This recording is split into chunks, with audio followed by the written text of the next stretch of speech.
Hey guys, tonight we drift back to a world where love isn't blind. It's licensed, blessed, and thoroughly inspected by the medieval church. You're standing on muddy ground somewhere in rural England or northern France around the year 1320. The village smells faintly of livestock, wet straw, and someone's attempt at soup that went wrong. People don't marry for romance here. They marry to keep God happy, or at least to avoid being excommunicated. A chill breeze brushes past your wool tunic as you make your way toward a small stone church nestled between two crooked cottages. There's no stained glass here, just warped windows and soot-stained walls. But this is the heart of your world, where your soul gets measured, your sins get tallied, and yes, your marriage gets certified. So before you get comfortable, take a moment to like the video and subscribe, but only if you genuinely enjoy what I do here. And if you're listening from a hayloft, a candlelit dorm room, or somewhere under a weighted blanket in Ohio, drop your location and local time in the comments. Now dim the lights, maybe turn on a fan for that soft background hum, and let's ease into tonight's journey together. You walk past a couple sheep nibbling the graveyard moss. Your boots squelch. The bell above the chapel rings once a solemn little thud. Inside, the priest is reciting Latin. You don't understand the words, but you do understand that he's the one who decides whether you're really married or just living in sin. The church in the 1300s isn't just a spiritual authority. It's a bureaucracy in robes. And unlike modern bureaucracies, this one claims power, not just over your taxes, but your bed, your bloodline, and your ability to have lunch with someone without being accused of adultery. Marriage isn't simply a private matter. It's a sacrament like baptism or the Eucharist, which means it must be regulated preferably in public and preferably under threat of damnation. At the center of it all is the altar, not just a piece of furniture, but a legal stage. If you stand before it, hold hands, and repeat the correct formula. Congratulations, you're married, even if no guests show up, even if there's no music or wine, even if your only witness is a sleepy stable boy leaning on a rake. But here's the first twist. You don't technically need a priest to get married, at least not yet. Canon law by this time has evolved to accept what's called verba de praesenti, present tense mutual consent. If you and your beloved say to each other, "I take you as my husband, and I take you as my wife," then the marriage is valid, even if you do it behind the barn. It's terrifyingly easy, and it terrifies the church, because lovebirds can say those magic words in secret and then go their separate ways, leaving the clergy with a trail of broken vows and bastards to sort through. And so the church tries to pull the act back inside its stone walls. Over the next century, bishops and councils push harder and harder for public priest-blessed ceremonies. But in your sleepy village, things move slowly. Gossip travels faster than reforms. You overhear that Thomas the Reeve's son whispered vows to a girl during Lent while sitting behind the chicken coops. The priest didn't see it, but the girl's family sure did. And now, the poor boy's being forced to confess wed and pay her father 3 hens and a piglet for emotional damages. See, even when the church couldn't always control where you fell in love, it tried to control what happened next. Any whiff of scandal, be it hand-holding kisses or overnight visits, could be interpreted as proof that a clandestine marriage had taken place. And if it hadn't, well, the priest might nudge it into existence anyway, just to avoid the scandal. Historians still argue whether this push for public ritual was mainly about theology, or if it was more about asserting ecclesiastical control over private life. Because once a priest got involved, he could check your family tree for forbidden cousins demand a proper dowry. And crucially, record it all in the parish ledger. Ink doesn't forget. You sigh. You were hoping your marriage would be simple. A few kind words, maybe a feast, maybe some awkward dancing. But now, you realize it's a tightrope walk between custom canon law and cousin watchdog aunties with loud opinions. And you begin to feel it, the weight of the altar before the aisle. The idea that your union isn't real until it's been examined, performed, and sanctified in front of the whole village with every whisper and grin noted for eternity. It's both comforting and stifling. Because on one hand, marriage is seen as holy, a mirror of Christ's love for the church, a vessel for grace. On the other, it's riddled with loopholes and politics. You know someone whose marriage was declared invalid because her husband forgot he was already married to someone else in a different town. Whoops, the altar demands not just love, but legitimacy. And legitimacy in the 1300s means church approval. If you marry outside the church's rules, even if you're in love, you risk being shunned, excommunicated, or having your children labeled illegitimate. And in a world where inheritance is everything that's a social death sentence, still some people try. Secret marriages, elopements, even pagan rituals slip through the cracks now and then, and the church tries to catch them all like a slow but determined spider spinning its web across Europe. You feel the pull of that web now tightening around your choices. Your marriage won't be just about you. It will be about God, the village, the priest, the legal records, and the sheep who just watched you hold hands. And maybe it'll be about love too, but only if you can survive the next 14 sections. You wake up to the rooster crowing and realize today is the day you say the words.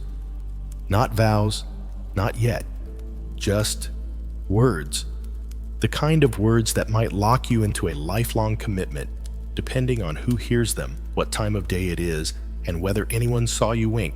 In your world, the 1300s marriage hinges on something called verba de presenti, words of the present.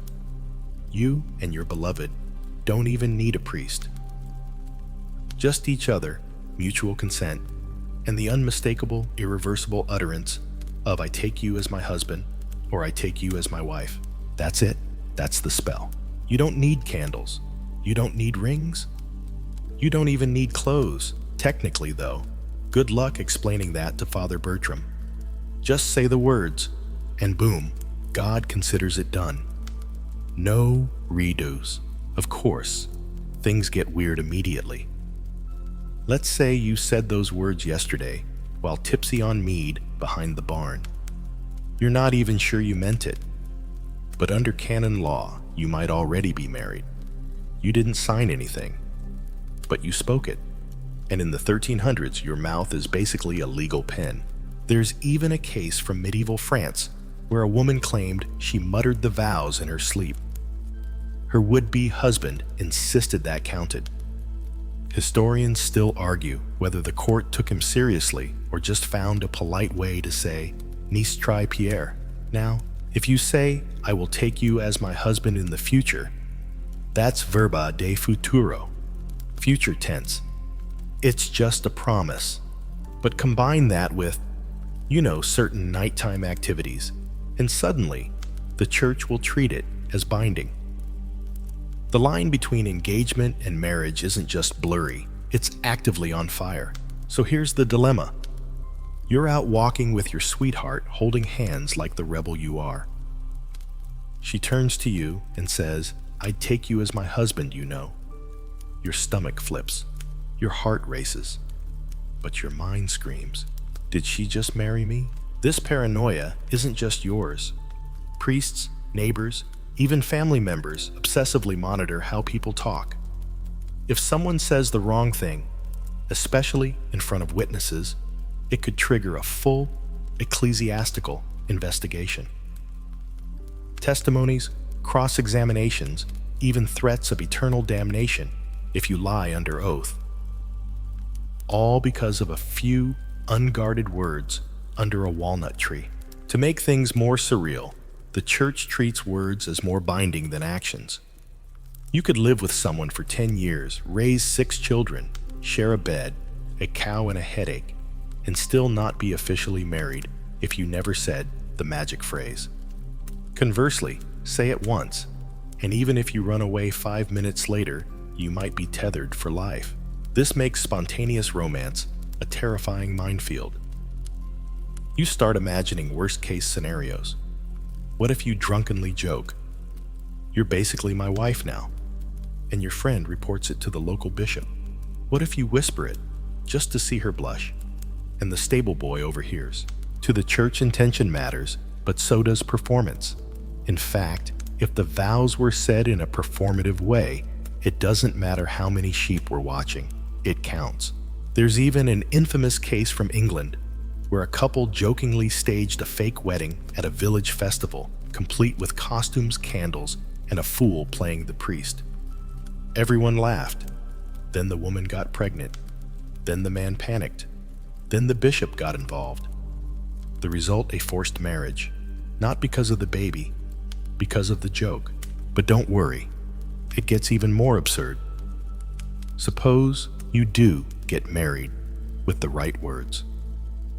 Later, someone challenges your marriage, claiming you'd already said vows to someone else years ago in private. If they can find even one witness who thinks they overheard something close to, "I take thee," you could be declared a bigamist. And bigamy, dear listener, could get you excommunicated. Or worse, forced into a monastery for retraining. So you start rehearsing your language like it's a medieval legal drama. You avoid saying anything too present tense. You train your brain to replace "I would marry you" with "My feelings for you are significant and enduring." Your friends tease you, but you know what's at stake. All this verbal minefielding has a purpose. The church wants to root marriage in something solemn and irrevocable. Unlike civil contracts, you can't just tear this one up and say, "Oops." If you've spoken the vow, and there's no canonical impediment, like already being married or being third cousins or something we'll get to later, then you are bound. Bound in the eyes of God. Bound in the eyes of the church. And quite possibly bound to a pig farmer named Eustace with a chronic sinus infection. The system creates some absurd loopholes. Like this, if a couple speaks the words but refuses to consummate the marriage, the union can technically be dissolved. That's how some noblewomen escaped unwanted unions, by deliberately avoiding their husbands, sometimes for years, while claiming the marriage was incomplete. One such woman even had a letter from a bishop permitting her to sleep with a knife under her pillow to discourage conjugal insistence. Historians still debate whether that letter was satire or sheer desperation. You sit in the field and wonder, what if you slip up? What if your beloved says the words half-jokingly and someone in the hedgerow hears? What if you're already married and didn't know it? Because, here's the kicker, you don't even need a witness for the vow to count. It helps in court, sure. But theologically, if you both say it and mean it, God heard it. And God, unlike your village bailiff, doesn't forget. So tonight, as you lie awake, you keep your lips sealed. No whispers. No romantic declarations. Not until the priest is involved. The banns are read.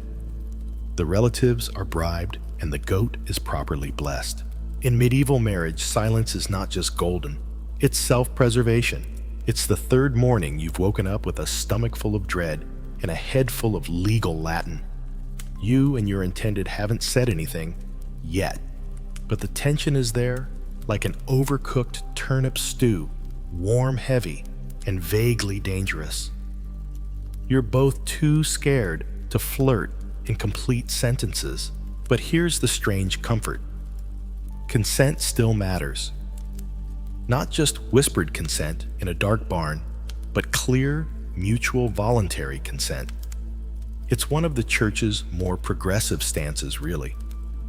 For all its judgment and incense, it insists that a marriage isn't valid without both people agreeing freely. Even women, yes, even in the 1300s, must be asked and must say yes. The priest has to ask during the ceremony whether you both come of your own free will.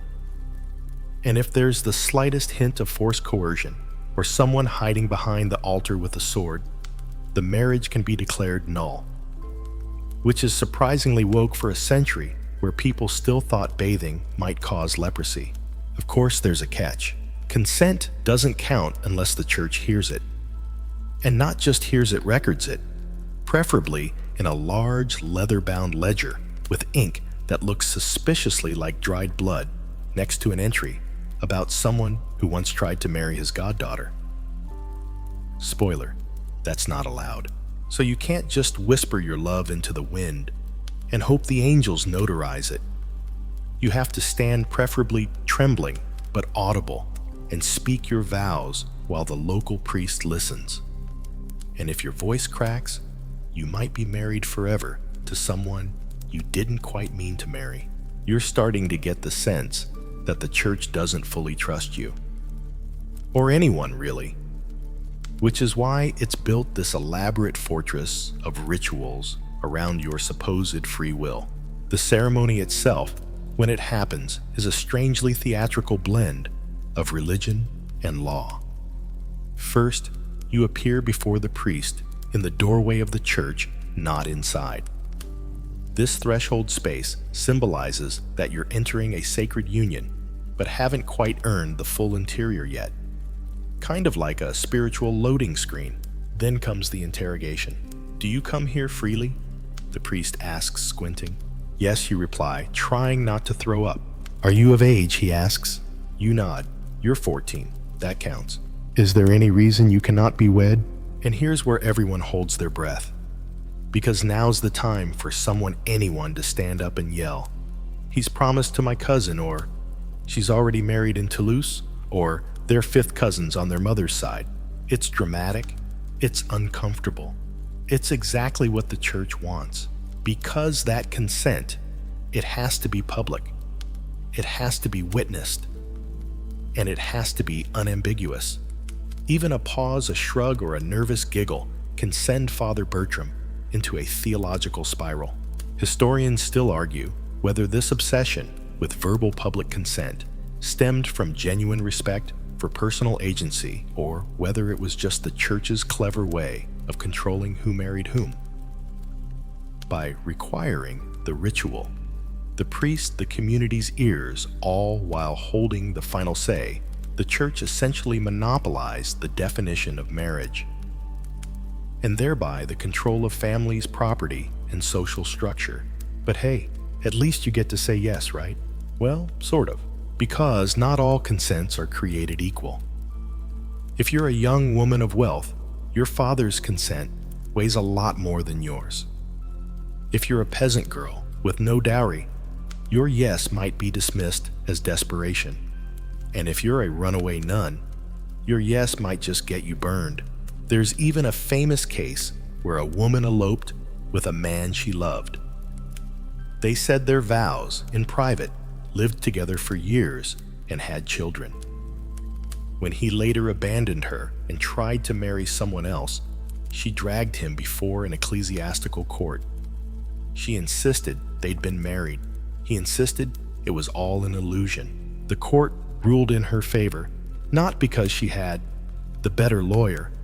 Medieval lawyers were mostly just guys who talked fast, but because multiple witnesses remembered her saying years ago, "I gave him my word as his wife." That one sentence changed everything. So yes, your consent counts. But only if people remember it correctly and don't misquote you or conveniently forget. You sigh watching a goat chew through someone's laundry line. This isn't how you imagined romance. You thought you'd get a sweet moment in a meadow, maybe a kiss under the stars. Instead, you're researching canon law, and praying that nobody from your village suddenly recalls a yes you said during harvest season last year. You start practicing in private. You say yes in different tones. Yes with confidence.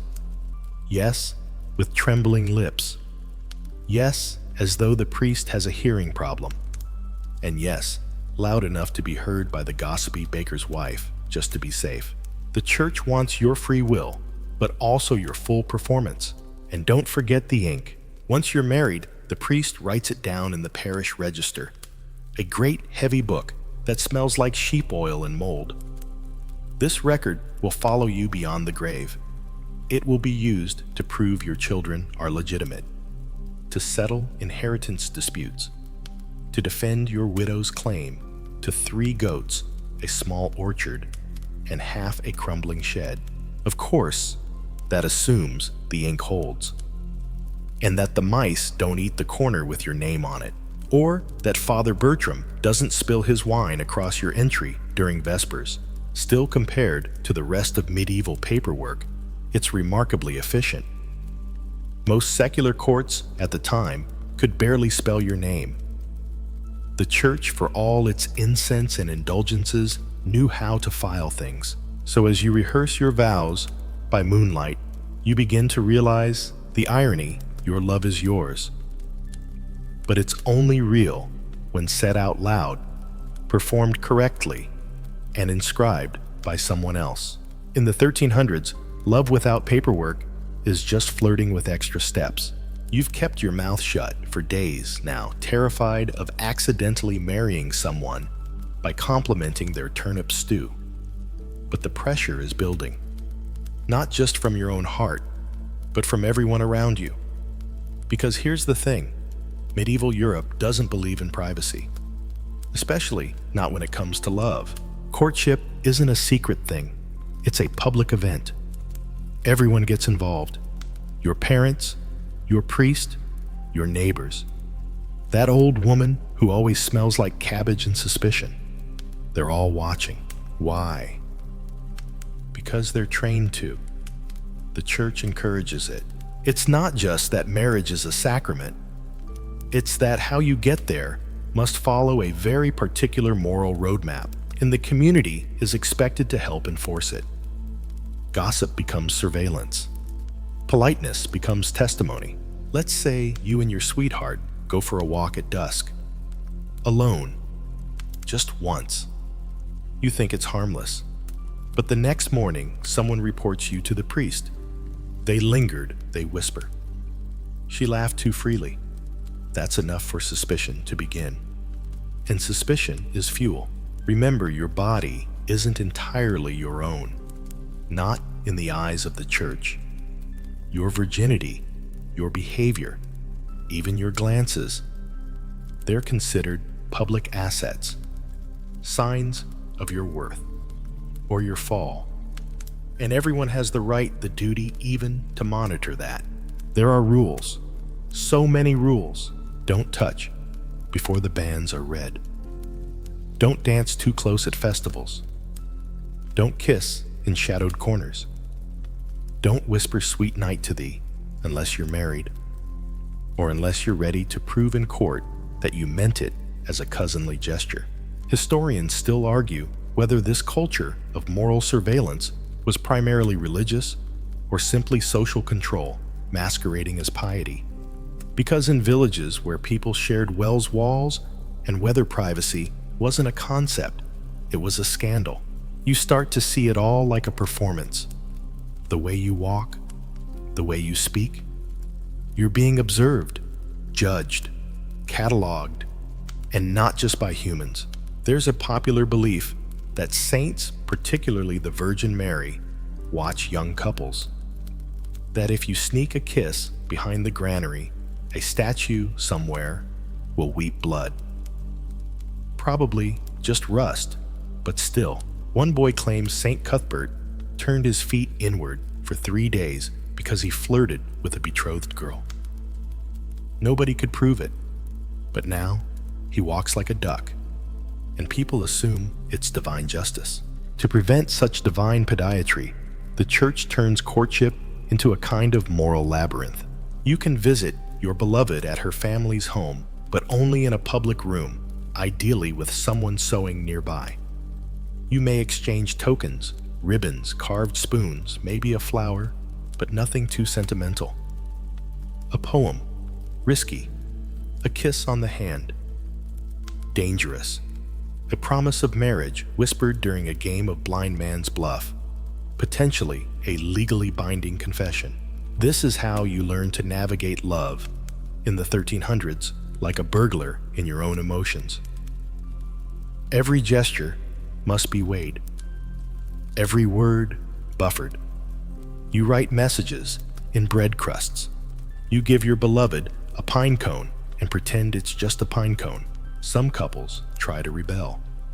They meet secretly, climb haylofts, invent coded language. But the church hears everything eventually, because your friends gossip, your cousins snoop, and your enemies, they wait. There's even an official term for this behavior: promissory marriage. If you and your lover are caught behaving like a married couple, talking, flirting, exchanging gifts, some priests might treat you as already promised. And if one of you tries to back out, expect a summons to the bishop's court. We know all this because those courts kept incredible records. Cases upon cases of young people hauled in to explain why they were seen together near the hedges, or why the girl's braid had a new ribbon, or why the boy looked too happy after walking her home. One infamous record involves a pair who were accused of looking too lovingly at each other across a Sunday market. The priest didn't even witness it, someone told him. And yet the couple had to appear to defend their intentions and swear they weren't secretly married or acting in imitation of married things, which, yes, is an actual phrase used in canon court. You start to envy the chickens. They peck, squawk, and mate without scrutiny. No witnesses, no bans, no moral oversight, just instinct and fluff. But you can't even hold hands unless you're ready to call 3 character witnesses. And here's a fun little fringe detail. Some communities had official chastity inspectors. They weren't called that, obviously, but certain elders, usually old women with enough social capital and spare time, took it upon themselves to monitor the youth. They'd report rumors to the priest, suggest surveillance, recommend penance. Think of them as medieval neighborhood watch, but armed with incense and passive aggression. One woman in Burgundy was famous for sniffing out premature closeness like a bloodhound. She once insisted a young man had smelled different after a barn visit and accused him of fornication.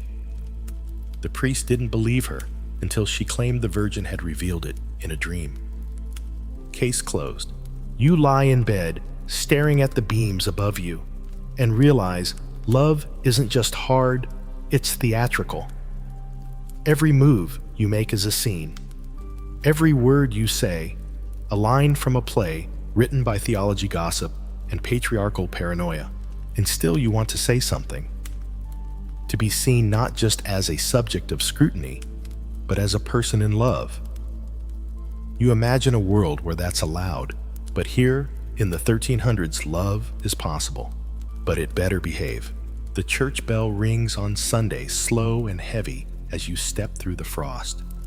Your boots crunch against the earth, and your hands twitch with nervous energy. Today's not your wedding day, not yet, but it's still about you and everyone else in this creaky village of 312 people, 3 sheepdogs, and 1 priest with a very long memory. Today, the banns are being read. Ah, yes, the glorious banns. You probably imagined that announcing a wedding would be a moment of celebration. Maybe flowers, maybe food, maybe a few stolen kisses behind the cider press, but no. In the 1300s, marriage announcements are more like legal indictments. They're read aloud slowly across 3 consecutive Sundays during Mass in front of the entire congregation, so that anyone with a reason to object can step up and shatter your romantic plans like a cracked communion chalice. It's basically public marriage vetting, a preemptive courtroom, but in church. and without any of the whispering aloud, the priest clears his throat. You grip the edge of the pew. He speaks your name and hers full and clear, with the same tone he uses for penance announcements and don't let your goats near the cemetery reminders. This is the first proclamation of the banns between Thomas, son of Richard, and Agnes, daughter of Geoffrey, he intones. If any among you knows a reason why these two should not be joined in holy matrimony, let him speak now or in the weeks to come. And now, the longest 3 seconds of your life. This happens again next week, and the week after. That's the rule 3 consecutive Sundays, unless the priest forgets, or you bribe him. You didn't hear that from me. Why the repetition? Because the church wants to be very sure no one's hiding a secret spouse in the next village, or a secret cousinship, or a drunken betrothal made last midsummer under the influence of plum wine and poor judgment. Historians still argue whether the bans were more about protecting the sanctity of marriage or protecting the church from embarrassment.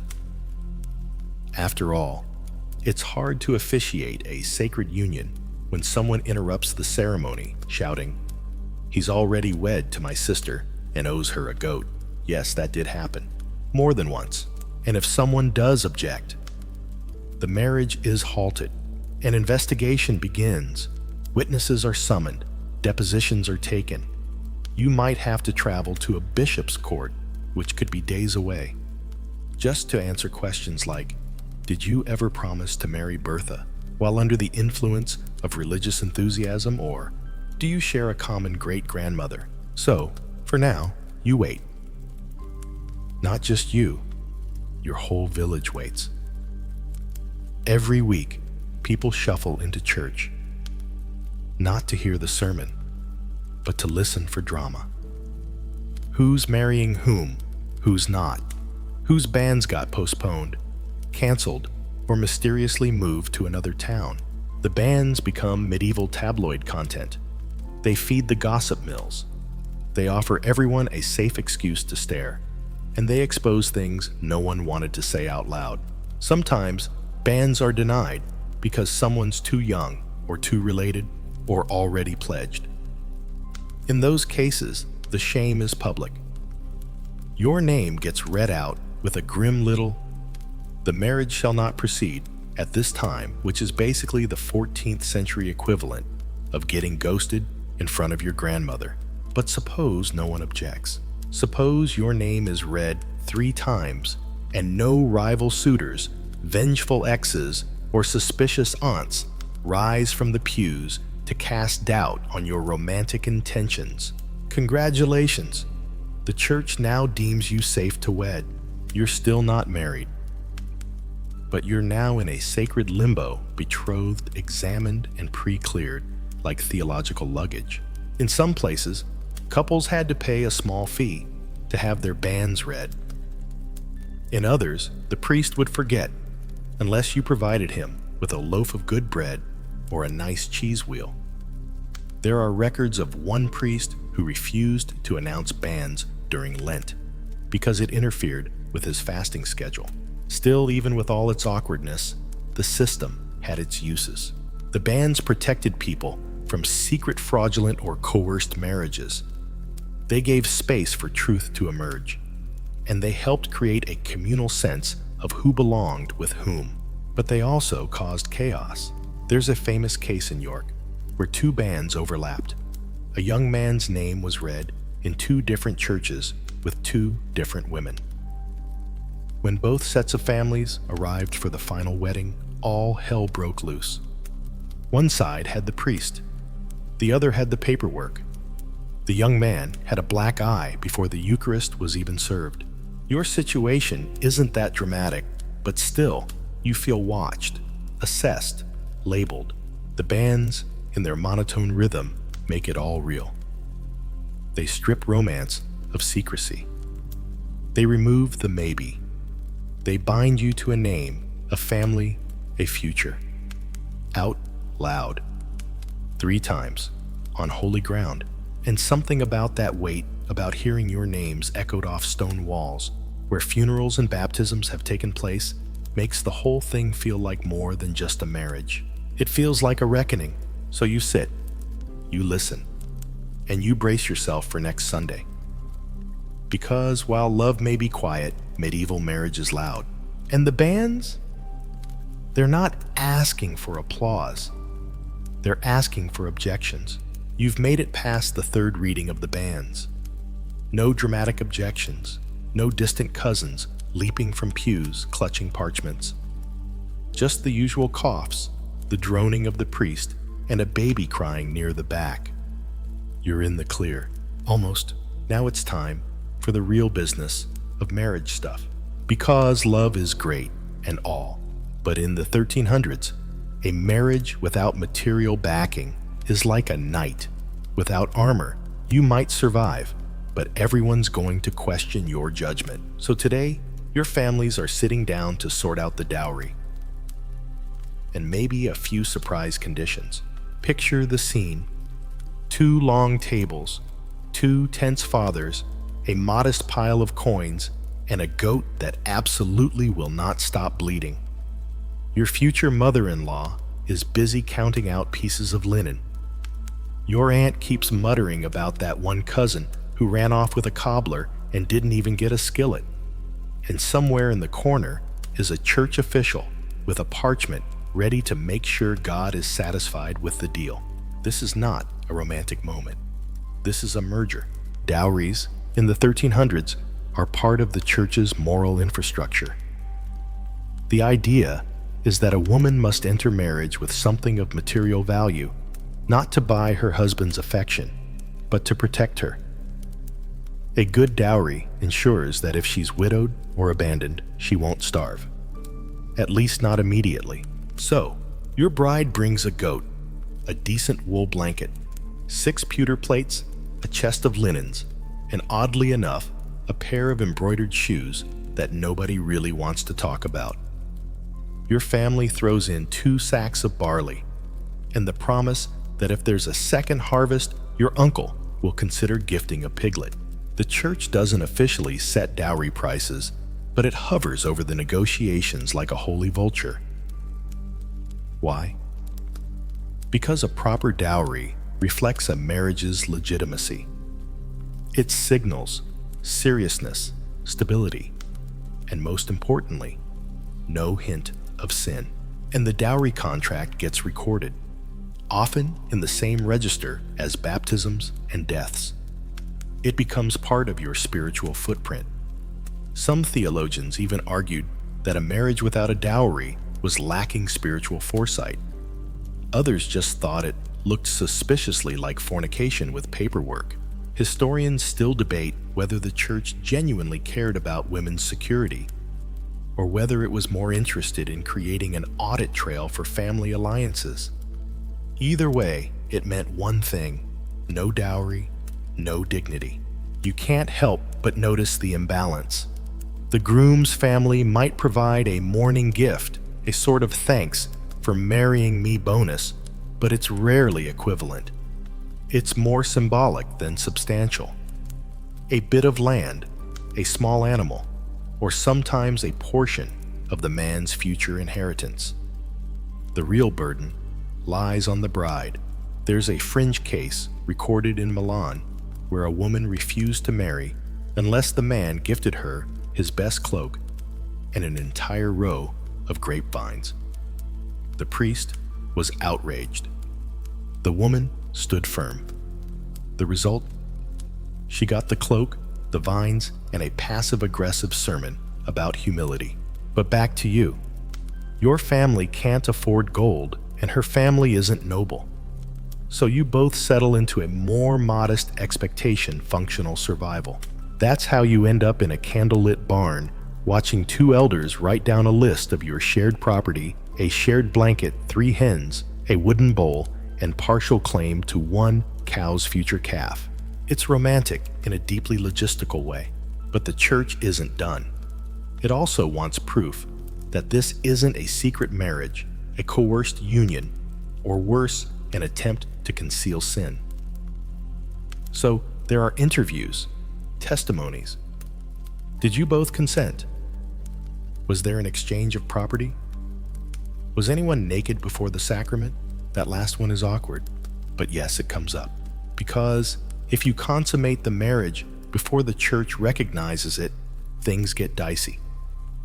You might be forced to remarry publicly this time, or do penance, or both, depending on whether the priest is feeling merciful or miffed. So in a twist that makes modern prenups look like casual conversations, your marriage is both a contract and a confession. It involves livestock dishware, social reputation, and divine scrutiny. And then come the extra rituals. In some regions, the dowry chest is paraded through the village. Just imagine your neighbors clapping while you march alongside a cart full of soap eggs and what looks like a decorative ladle. In others, the items are blessed, each one sprinkled with holy water, just in case the devil had thoughts about hiding in your spoons. There's a fringe tradition in parts of Flanders where couples must sit on the dowry chest during a special prayer to symbolize mutual acceptance of shared burdens. You do this. The chest creaks ominously. No one laughs. And then just when you think it's over, the priest pulls out a tiny flask of oil and blesses your future marital bed. He mumbles something about fertility virtue and resisting temptation on fasting days. You nod solemnly, trying not to picture the goat watching from the doorway. You leave the barn exhausted, poorer technically, but also closer to married than ever before. You've passed through another gate. The public knows. The church knows. And your possessions, your humble, blessed, slightly mildewed possessions, are now legally and spiritually united. It's not glamorous, but it's official. And in the 1300s, that's the only kind of love that lasts. The sun rises with a sharp pale light, and for once, there's no major church ritual to dread. No banns, no dowry negotiations. Just you, your soon-to-be spouse, and the growing suspicion that you're still not in control of your own wedding. Because standing at the center of it all again, still is the priest. You've probably noticed by now, this man is everywhere. He's like a divine landlord popping in to inspect the property, make sure you haven't sinned in the pantry, and remind you that spiritual rent is due every Sunday. But when it comes to marriage, the priest's role is more than just ceremonial. He's part matchmaker, part lawyer, part surveillance state, and occasionally the person who decides whether your love is real or just lust with better lighting.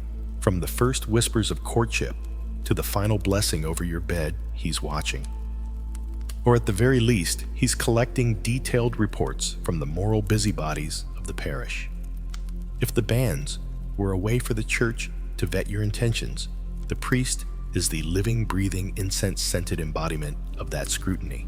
Before the ceremony, he interviews you separately. He asks if you're marrying freely. He checks your ages. He inquires about whether you've known each other carnally, which is a churchy way of saying, have you already done the thing we really hope you haven't done? And if there's even a whiff of scandal, say someone spotted you two disappearing into the hayloft during Michaelmas, he can postpone the wedding, or demand penance, or haul you into church court to answer for it. You think that's an exaggeration? Historians still puzzle over a case in Devon where a priest halted a wedding because he claimed the bride smiled too confidently, which he interpreted as evidence of premarital sin. The couple had to wait 3 months fast twice a week and donate a tapestry before they were allowed to try again. But the priest doesn't stop after the wedding. He follows you into your married life like a liturgical life coach. He hears your confessions. He keeps track of your arguments. And in some places, he performs annual marriage reviews. That's right, your relationship gets graded. These reviews often happen during Lent, the church's great spiritual audit season. The priest might ask if you're treating each other kindly, if you're sharing your goods fairly, and yes, if you're observing the rules of marital intimacy. We'll get to those awkward details soon enough. And if things go badly, say you're fighting a lot, or someone suspects infidelity, it's the priest who decides what's next. Sometimes he'll recommend counseling, which might be a sermon about St. Paul, and a long sigh. Sometimes he'll impose penance, and sometimes he'll start building a case for annulment or separation.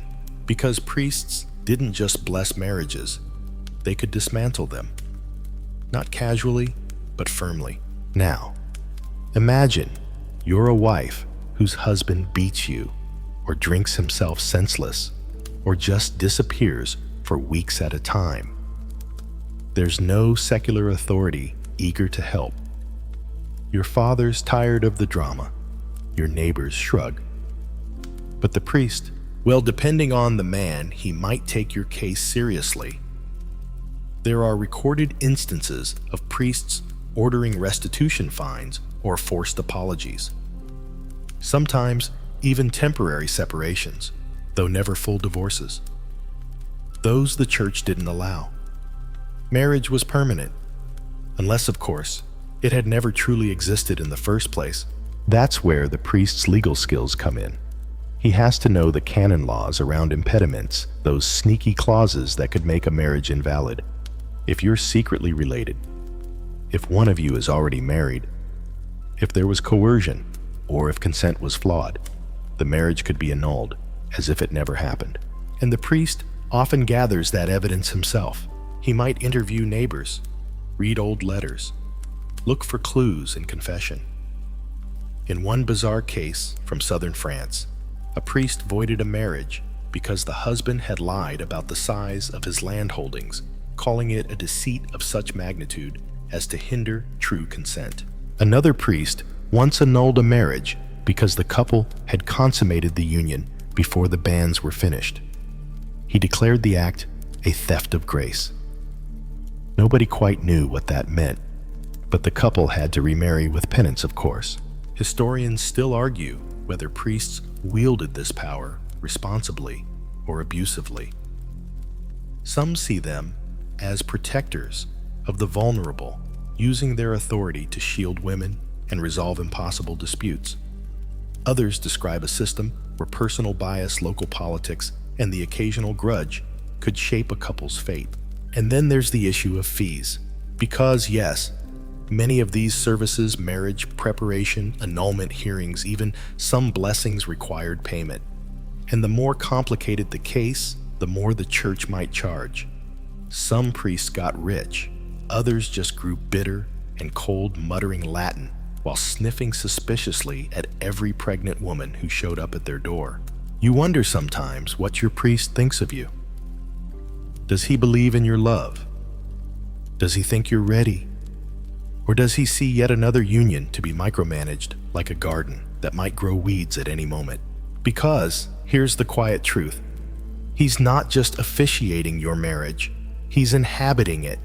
His presence, his approval, makes your bond legitimate in the eyes of God.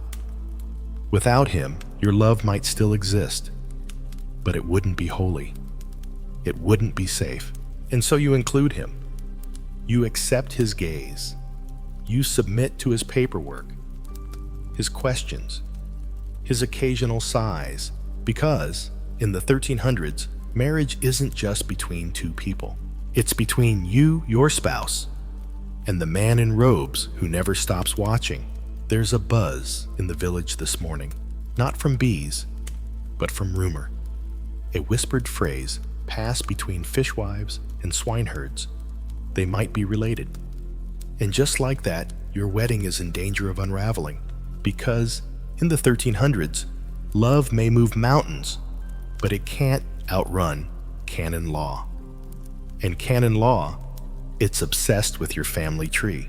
The church's rules on consanguinity, blood relations, are like a spider web stretched across your ancestral roots. Fall in love with the wrong person, and you don't just trip over etiquette, you fall into heresy. You learn quickly that just being non-siblings isn't good enough. The church forbids marriages between people related within 7 degrees of kinship. That's not 7 people. It's 7 generational steps between you and your shared ancestor, counted in a weird bendy way that's more algebra than affection. It's confusing.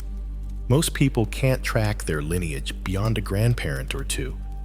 You couldn't name your great-great-aunt if she were exhumed with a name tag, but the church can, or at least it tries. Priests are trained to sniff out family links like theological truffle pigs. Your problem. You and your intended both descend on different branches from a certain old Edwin the Younger, a man known mostly for growing large turnips and having 10 children. You thought the connection was harmless. The priest disagrees. He consults his tattered genealogical table. He scratches his beard. He mutters phrases like fourth cousins once removed and spiritual contamination. Then he frowns. The silence is terrifying. Technically, the rules had been softened by this point in history, from 7 degrees down to 4, thanks to papal reforms. But even 4 can catch you off guard. And what's worse, spiritual kinship counts too. Yes, spiritual kinship. If someone was your godparent, you're not supposed to marry them, or their child, or even their godchild, because baptism, in the eyes of the church, created a sacred, unbreakable bond. A godparent isn't just a ceremonial figure. They're your spiritual parent, and so marrying within that chain, basically incest with extra incense. There's a recorded case from Cologne where a man's marriage was annulled because he'd married his godmother's niece. The bishop's explanation. The soul recognizes its own household. It sounds poetic until you realize it ruined a 6-year marriage. You start seeing danger everywhere. That old woman who gave you a blessing as a child, was she your godmother? That festival kiss last summer, was she your second cousin? Did anyone keep track? Some noble families hired genealogists, basically medieval family detectives, to trace their lineage and avoid scandal. You don't have that luxury. You have your uncle's vague memory, a half-burned family scroll, and a lingering dread that your beloved might also be your 5th cousin. There's a loophole, though. Dispensation. If you're related, but not too closely. And if the priest is merciful or impressed with your dowry, you can petition the church for a dispensation. That's a formal permission slip from a bishop, or even the Pope saying, yes, they're kind of cousins, but we'll allow it. Getting one isn't cheap. You'll need coins, a solid case, and sometimes a letter of recommendation from a local lord or someone fancy. The church doesn't like to grant them freely, lest it look like it's playing favorites. But there are exceptions. Lots of them, actually.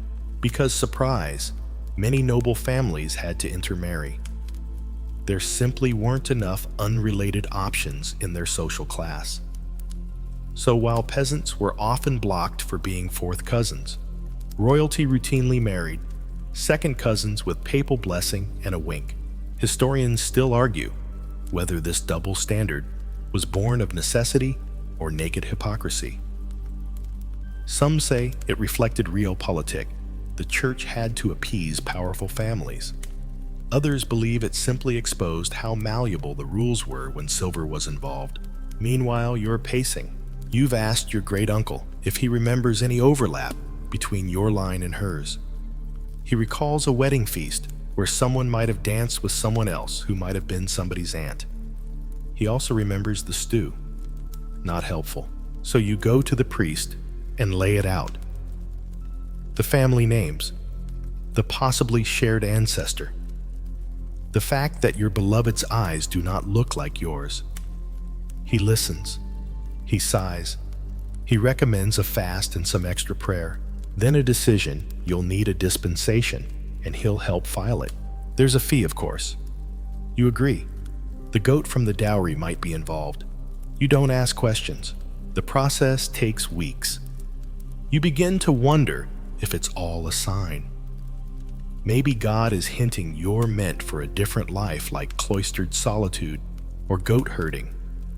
But finally, the word comes, dispensation granted. You're free to marry. It's a technical victory, but it doesn't feel like one. You now know that your marriage exists not because of love alone, but because the church examined your bloodlines and decided they were just impure enough to allow. You're relieved, but you're also uneasy. Because in the 1300s, love has boundaries you can't always see. They hide in old names, forgotten cousins, unspoken baptisms. And unless you can draw a perfect family tree on parchment, the only real map is the church's approval. So you clutch that dispensation like a sacred relic, not because it proves you belong together, but because it proves you're allowed to. You never thought bewitchment by soup would be considered a legal argument, yet here you are, sitting in the back of a cold church hall, watching a man insist that his wife used enchanted herbs, to make him fall in love. He says the marriage was unnatural, too fast, too passionate. The soup smelled too persuasive. Welcome to the world of ecclesiastical courts, where the church judges not only sins, but scandals, secrets, and the occasional haunted onion. If marriage is a sacrament, then violations of that sacrament are crimes not just against your spouse, but against the divine order. And the place to settle such holy transgressions, not your local magistrate, not the town elder, no, it's the church.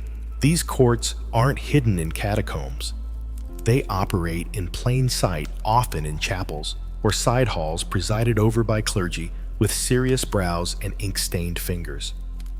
Their cases range from the heartbreaking to the hilarious and everything in between. Adultery? Definitely a sin, but also a court matter. Abandonment? That too. Verbal vows made in a drunken state 2 winters ago. Oh yes, we'll be summoning witnesses. You sit on a cold bench and eavesdrop. A wife accuses her husband of leaving her for a pilgrim woman who claimed to carry a bone of Saint Sebastian. The husband claims he was spiritually misled. The priest, bless him, keeps a straight face. The church keeps detailed records of these hearings. Stacks of parchment filled with testimonies, denials, and vivid details about everything from bedroom behavior to the color of someone's underclothes. These are not dry clerical documents. They are full-blown medieval soap operas. And here's the twist: you could end up here too. Let's say someone challenges your marriage.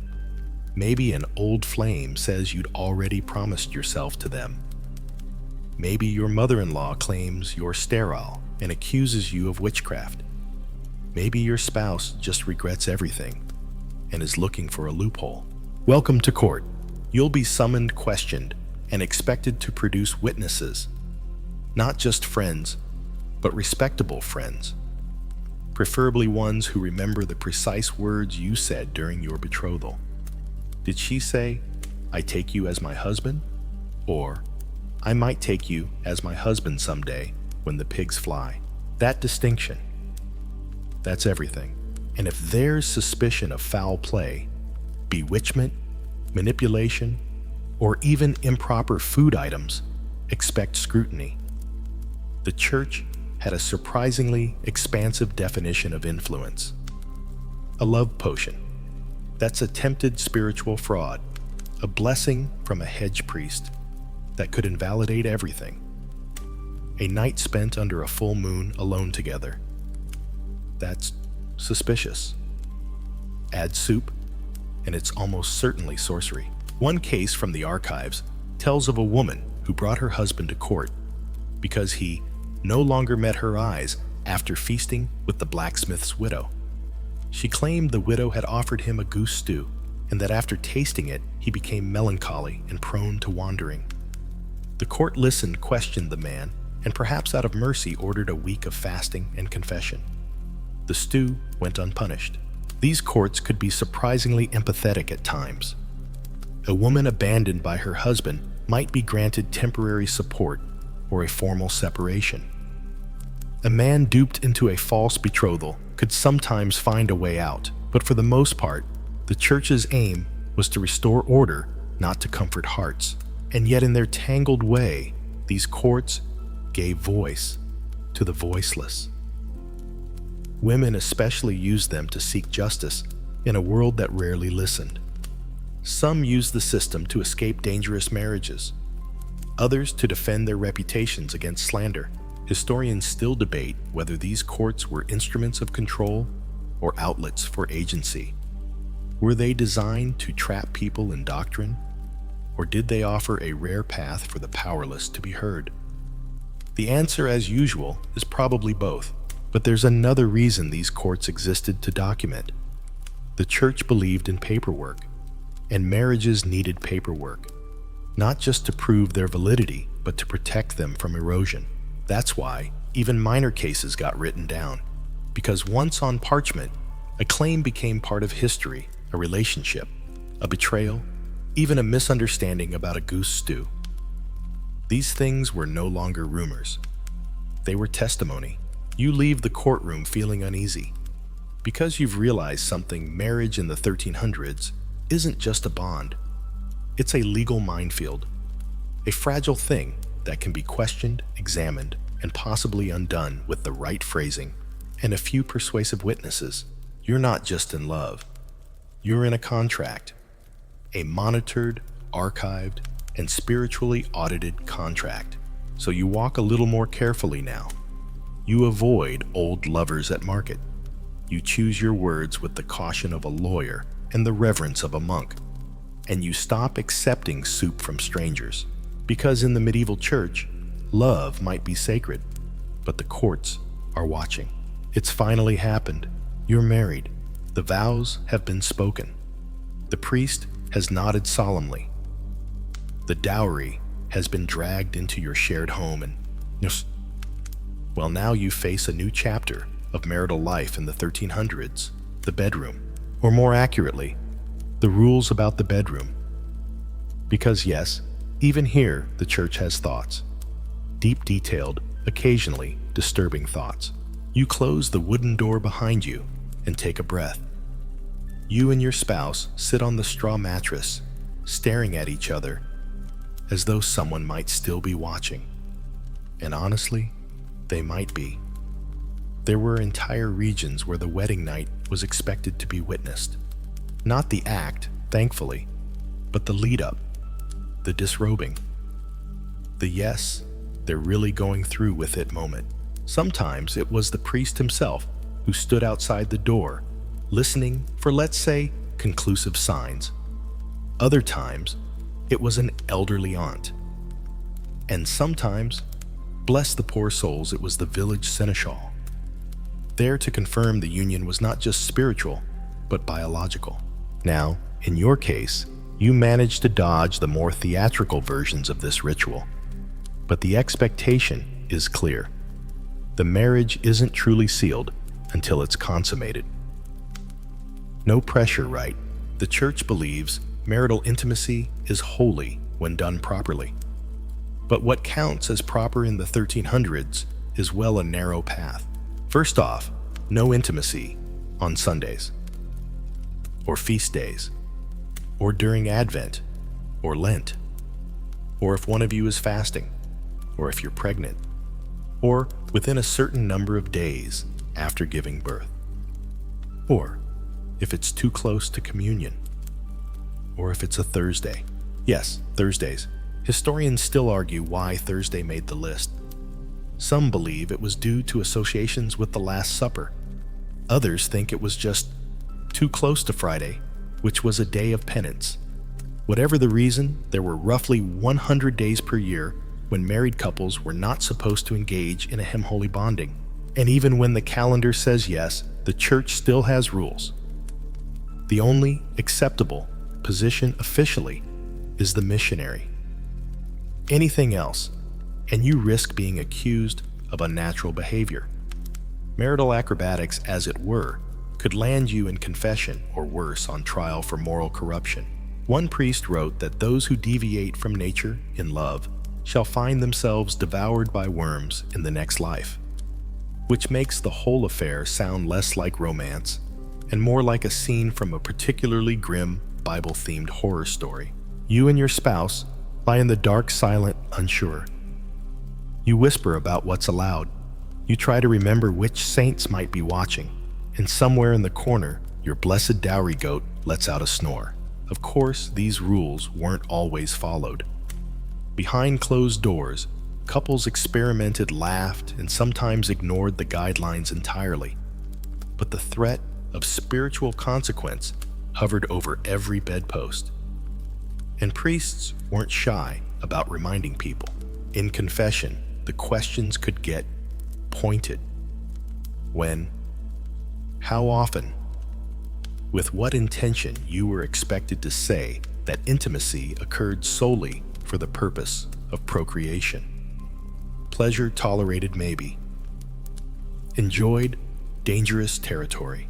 There's a strange fringe belief circulating in parts of Northern Europe that women who enjoyed intercourse too much might give birth to children with tails. A ridiculous claim, yes, but one taken seriously enough to show up in local sermons. You find yourself checking the blankets for anything. Tail-shaped, just in case. Even within marriage, desire was treated with suspicion. Too much lust, even directed at your spouse, was seen as a gateway sin. Theologians like Thomas Aquinas warned against excessive ardor.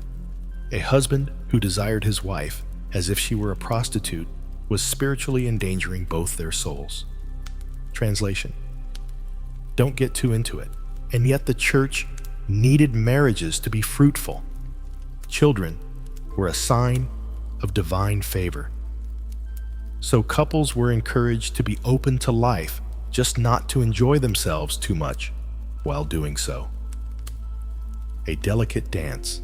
There's a popular joke whispered by some villagers, not within earshot of the priest, of course.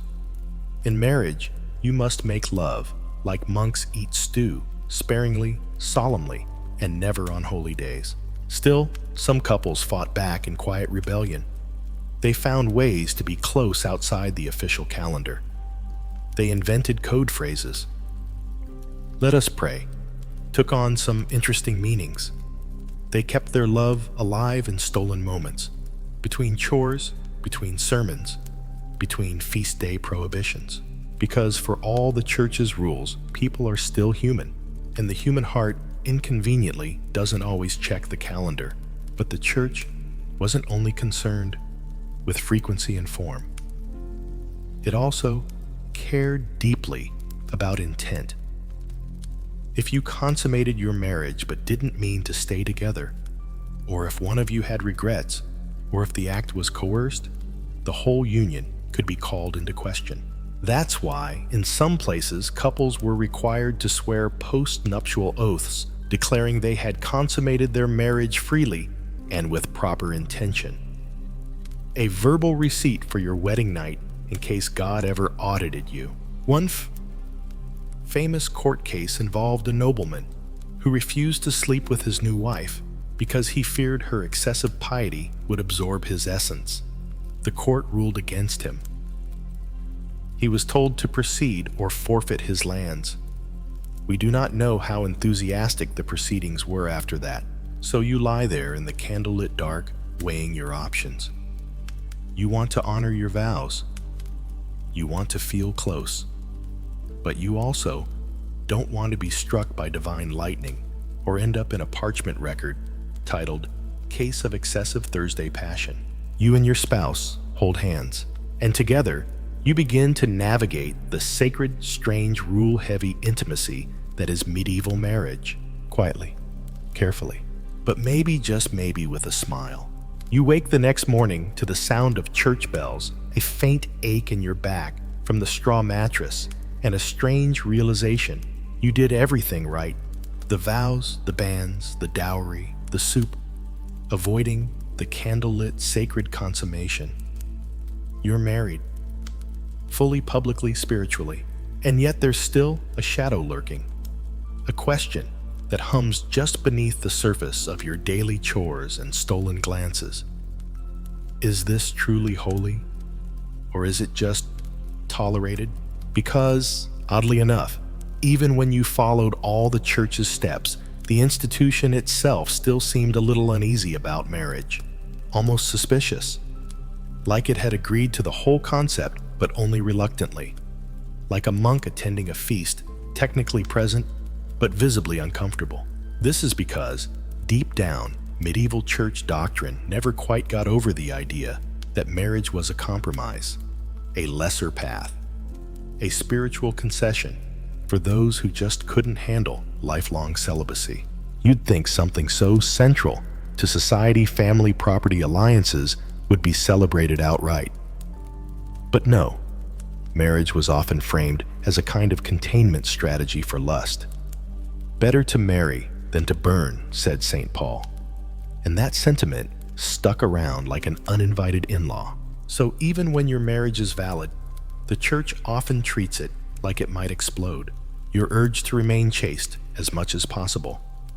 You're reminded that even within marriage, desire should be tempered. You hear sermons where holy men speak glowingly of virgin martyrs, pure widows, and celibate saints, while married life is mentioned in the tone one might use for leaky roofs. There's even a theological debate simmering in the background of your daily life. Can married people be truly holy? Some church fathers believed that sainthood was incompatible with marital intimacy. Others, slightly more charitable, thought it was possible, but only if you practiced marital restraint, which meant sleeping in separate beds, abstaining for long stretches, and basically treating your marriage like a very somber business partnership. Historians still argue whether this framework was an unfortunate side effect of monastic dominance in theology, or a deliberate effort to make lay people feel second class. Either way, the result is clear. Married life might be permitted, but it isn't glorified. Take feast days, for example. You attend Mass, listen to a homily about St. Catherine, and leave feeling vaguely guilty about your morning kiss. Your priest preaches about spiritual purity, and you start to wonder if being married disqualifies you from certain types of grace. You confess that you felt love, desire joy, and you're told to fast and pray more. It's confusing. One moment, the church holds your hand through your wedding. The next, it gently shames you for enjoying it. You start to notice this split everywhere. In paintings, saints stare upward chaste and shining. Married couples, if depicted at all, are shown with grim expressions and lots of children. In songs, romantic love is treated as dangerous. In saints' lives, the holiest people are often those who renounce marriage even if they had one. You hear of Saint Cecilia, who convinced her husband to remain celibate, of Saint Margaret, who rejected suitors and lived with lepers instead. These are your models, not the happy couple with 6 kids and a well-balanced dowry agreement. And yet, here you are, married, in love, not a saint, but trying. It makes you wonder, was marriage ever supposed to be joyful in the church's eyes? There's a fringe tradition, whispered in some villages and written about by a few brave theologians, that suggests, yes, that marriage is not just containment, but partnership. That spouses can sanctify each other through kindness, patience, even pleasure. That God might smile not just at virgin martyrs, but at a couple holding hands while watching their piglets. But that's not the dominant voice. The dominant voice still says, control your urges. Avoid temptation. If you must be married, be as holy as possible about it. Which leads to the strange irony of your daily life. Your marriage, celebrated with ritual and sacred vows, still feels like it's under constant suspicion. A husband who loves his wife too openly might be accused of idolatry. A woman who seeks too much affection could be called lustful.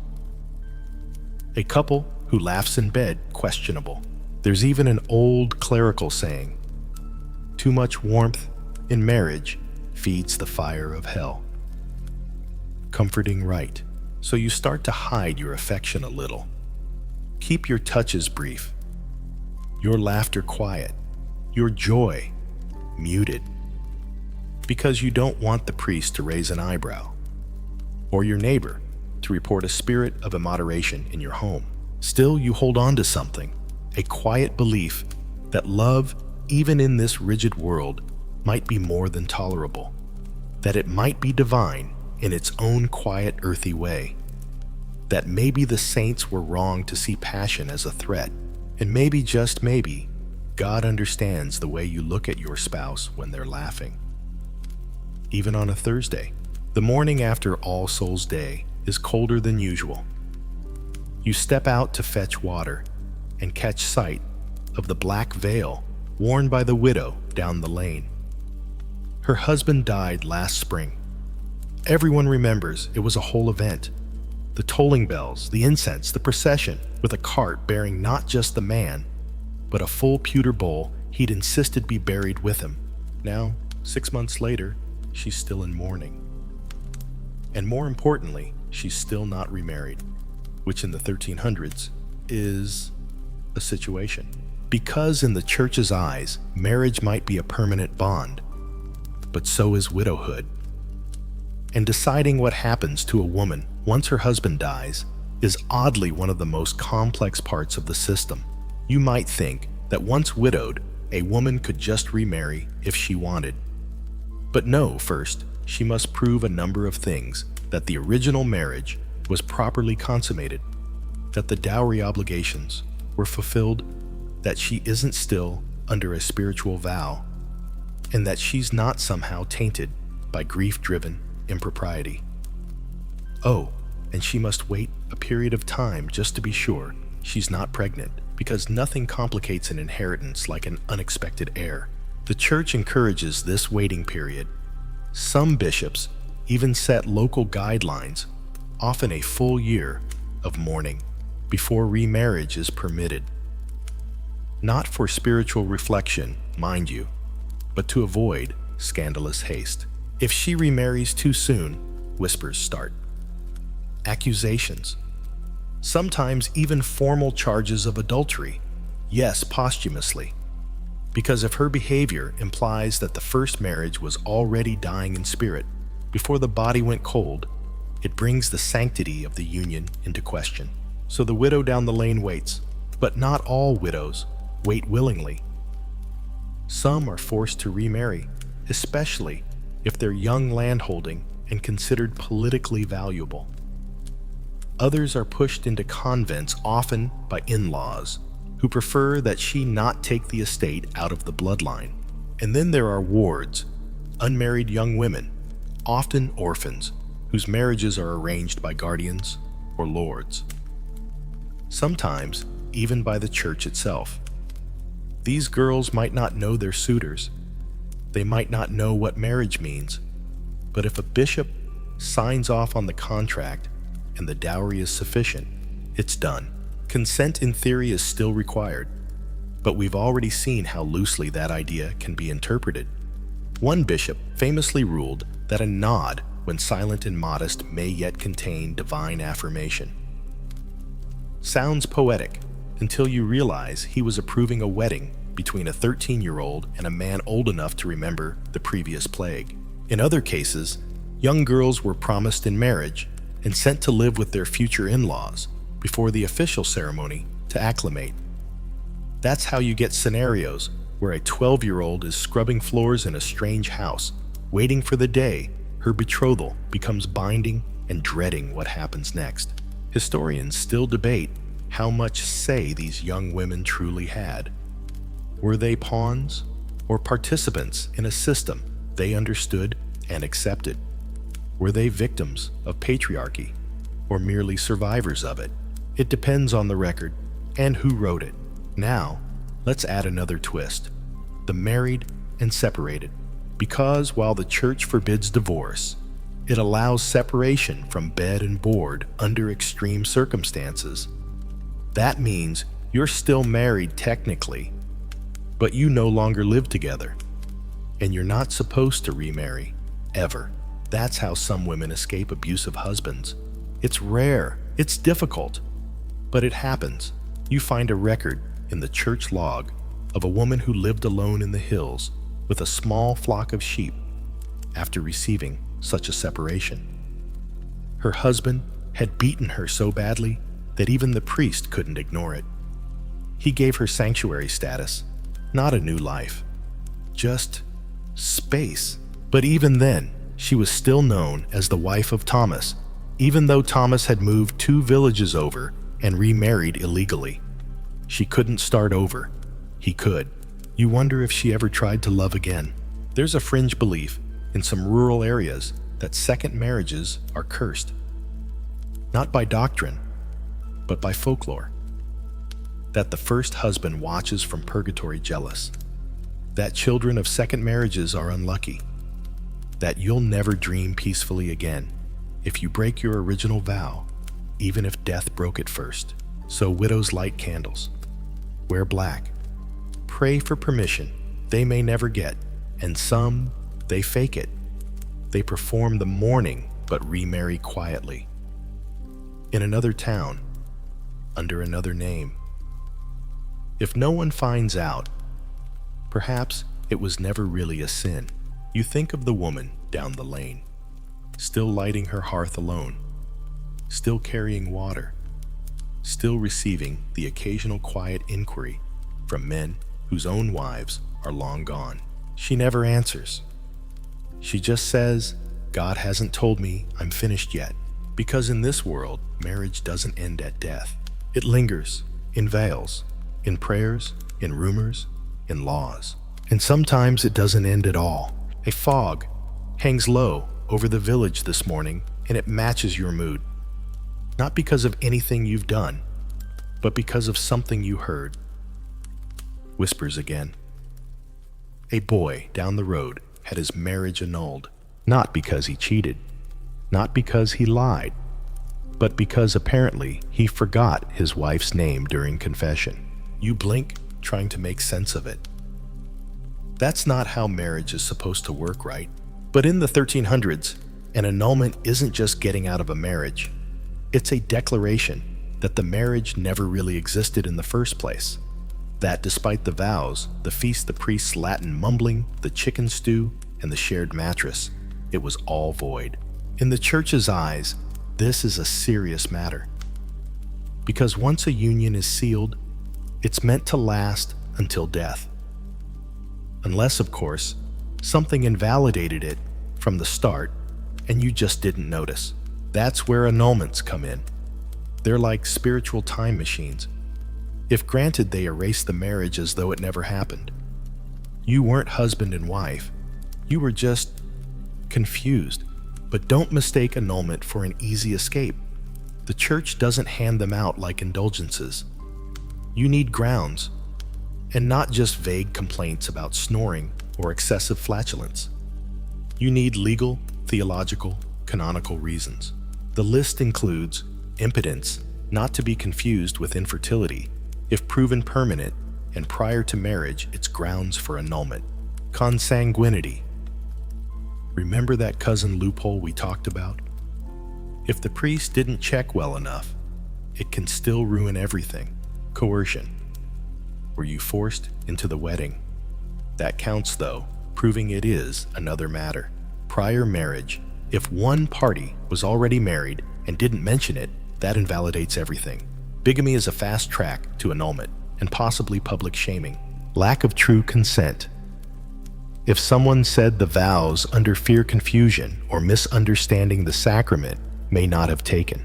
And then there are the stranger cases, like the one where a man claimed his wife had bewitched him into matrimony by brushing her hair in moonlight and whispering his name, or the woman who insisted her husband wasn't actually human, but a demon in disguise. The court ruled against her, but the story stuck. Historians still argue whether annulments were truly about justice or just tools for the powerful to reshuffle their romantic portfolios. Some nobles famously sought annulments to pursue more politically advantageous unions. Others used them to escape unwanted entanglements often after producing children. Yes, children. Because here's the kicker. If your marriage is annulled, your kids technically become illegitimate, which affects their inheritance status and social standing. Even if they were born in wedlock, even if you were married in front of 50 people, a priest, and 3 witnesses named Jeffrey. That's why many annulment cases come with damage control. Bishops might rule that the children are legitimated by papal grace. A royal decree might intervene. Or people just pretend nothing happened and quietly adjust the family records. You imagine the pressure of living under that cloud. One day, you're a respected father or mother. The next, you're a theological asterisk, back to the boy who forgot his wife's name. The story goes that during confession, when asked about the woman he'd married, he stammered, called her Margaret instead of Marjorie. The priest, suspicious, launched an inquiry. Turns out the couple had married in haste after a poor harvest and a hasty night in the hayloft. The priest hadn't properly recorded the vows. There were no banns, no dowry.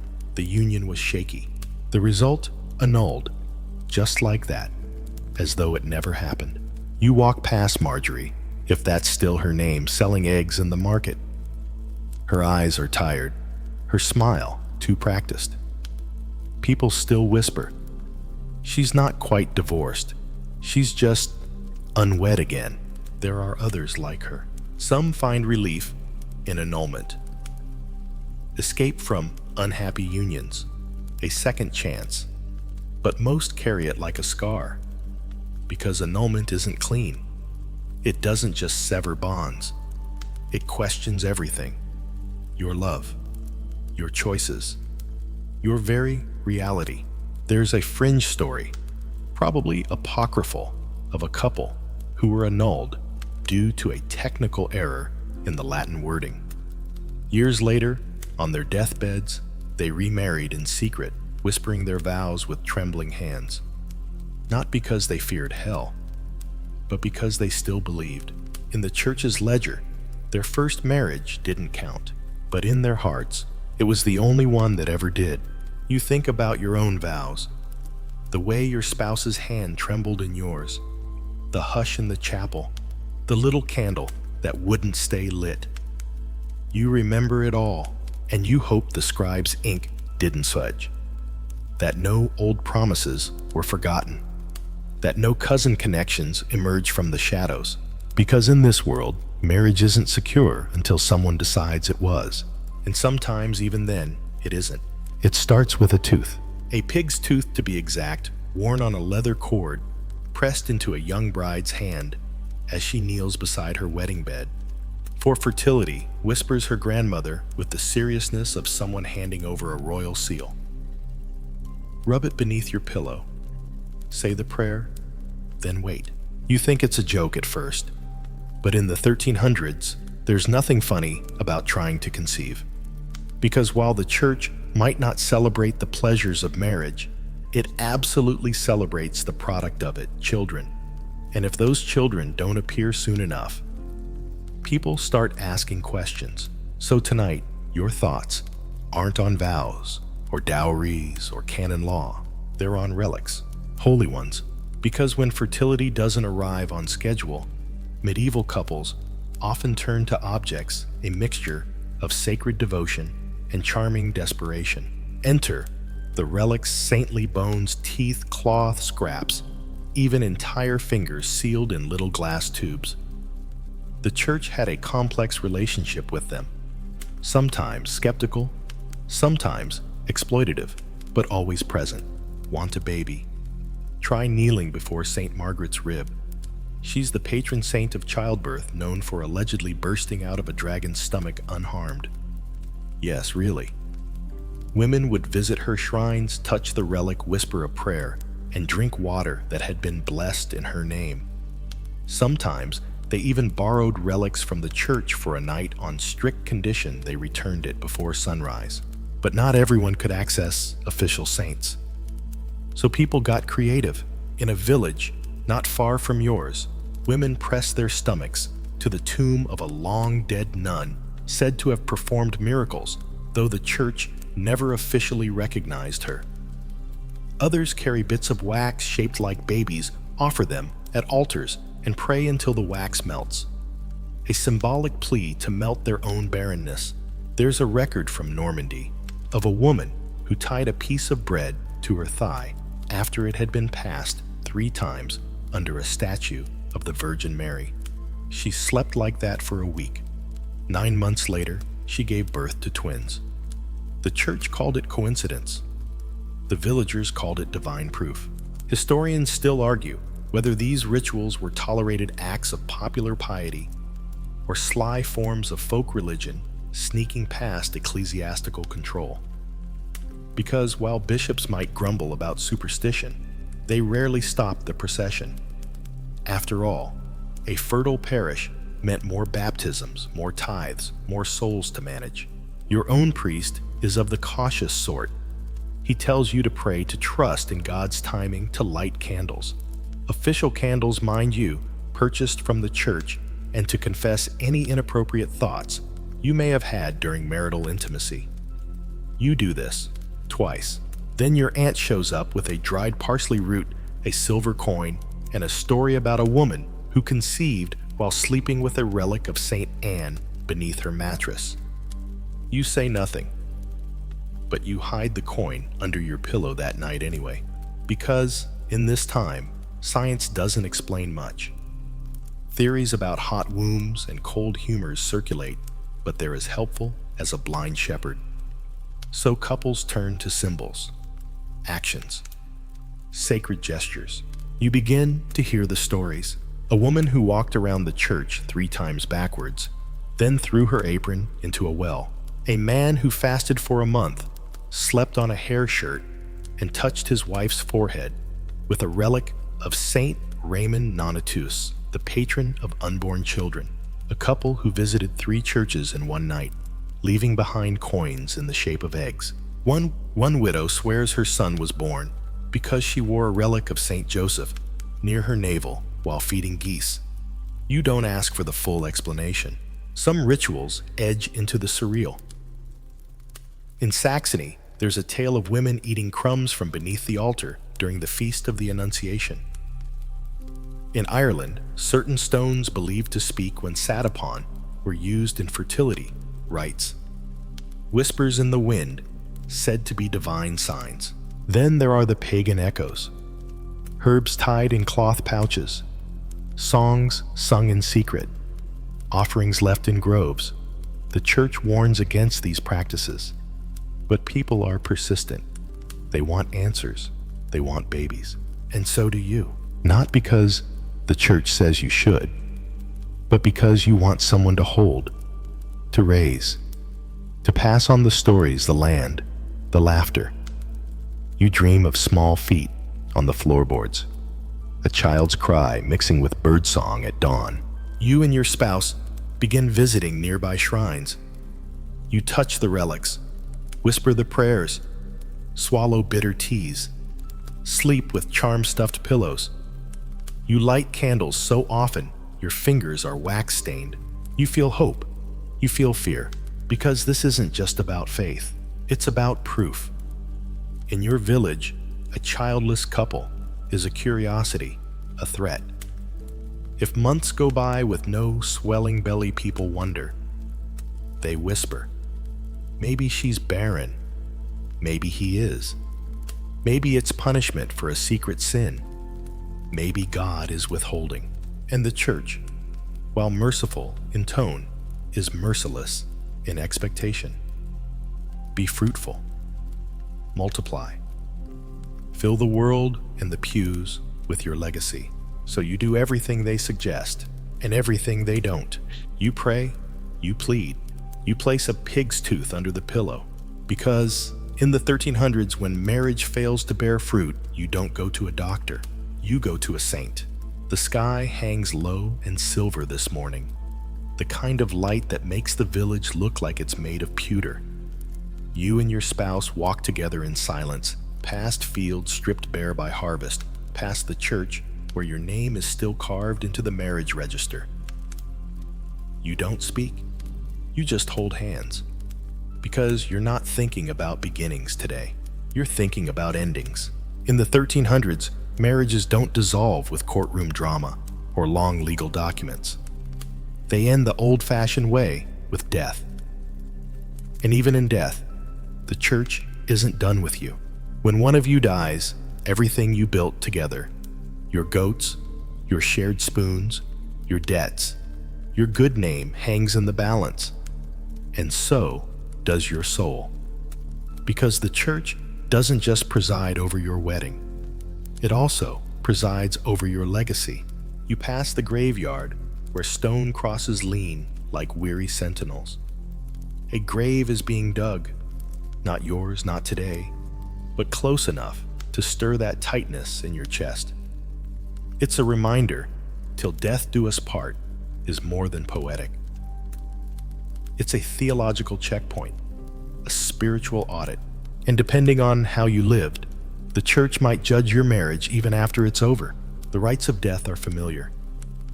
A bell tolls once slowly for the soul. A priest arrives. The body is blessed, usually in the home. If the couple was properly married, the surviving spouse is expected to organize the burial pay for masses, and if they can afford it, fund prayers for the soul's journey through purgatory. Because, yes, even if you lived a faithful married life, the assumption is that you're probably not going straight to heaven. You'll need time, help, and intercession, and your spouse becomes your intercessor. That's what marriage means at the end. Not just love or partnership, but spiritual sponsorship. You light candles for each other. You say rosaries. You donate bread. All of it little bricks on the path to salvation. There's something oddly beautiful in that, a kind of love that lingers in liturgies. A marriage that continues in prayer long after the bed is cold and the banns are forgotten. But even in mourning, the church is watching. The widow must follow the rules. Wear the veil. Keep to the grieving customs. Avoid public joy for a full year. Any sign of levity too soon after death, laughter at market, a ribbon tied too brightly, can be seen as disrespect, even sin. And the inheritance, also under church eyes. In some regions, the surviving spouse keeps part of the shared property. In others, everything reverts to the deceased's family, unless a clear priest blessed will exist. Widows often find themselves negotiating with in-laws, holding up charters, and reminding everyone that yes, she was legally married, and no, they can't take the cow. There's a recorded case from England where a widow was dragged into court by her late husband's brother, who claimed the marriage had been invalid due to lack of consummation. His evidence: she looked too fresh-faced for a woman of 3 winters' bed. The church eventually ruled in her favor, but the humiliation lingered. Historians still debate whether these inheritance rules were about spiritual order or economic control. Maybe both. Because the church had another interest in the dead, their stuff. Many people donated land goods, even their teeth don't ask, to the church on their deathbed, hoping it would buy them a shorter purgatory stay. And married people often felt obliged to do double. So when death comes knocking, love is measured in coins, candles, and the number of masses you can afford. A rich marriage might buy 30 days of daily prayers. A poor one, 3 candles and a whispered plea. And what about remarriage? Well, technically, it's allowed, but not encouraged. Widowers who remarry too quickly are suspected of lust. Widows who remarry are whispered about in pews. The church permits it, but never celebrates it. Because even if death ends the marriage, the shadow of your first spouse follows you into the second union. In the eyes of many, that first vow lingers in eternity. There's a story, half folktale, half sermon, of a woman who died after remarrying. In purgatory, she was tormented, not for sin, but because both husbands were praying for her at once, and the saints could not agree whose petition to honor, which is either tragic or oddly romantic. You walk home past the chapel, past the field where you first met. Your spouse squeezes your hand. You both know time is not forever. The days grow shorter. Winter approaches. But the bond between you is more than earthly. It's etched in flesh and vows, and eventually in stone. Because in the 1300s, marriage ends only when doctrine says it does, and sometimes not even then.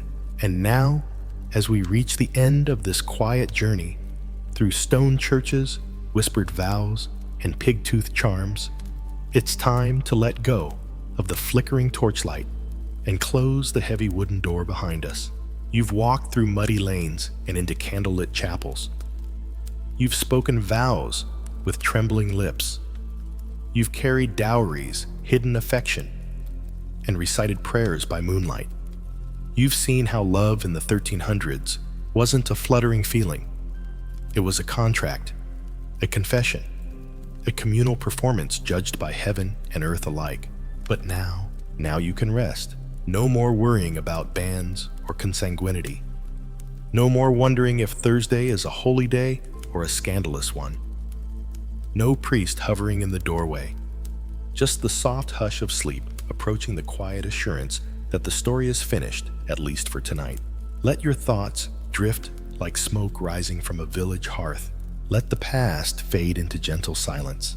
And if you find yourself dreaming of ancient altars, of stone rings placed by candlelight, of saints nodding softly as vows are whispered in Latin, know that you're not alone. Those voices still echo. The old bells still toll. And somewhere in a world just beyond memory, a couple still holds hands in the pew, waiting for their names to be read. So pull the blanket higher, let your breath slow, and know that love, strange, structured, sacred love, has always found a way.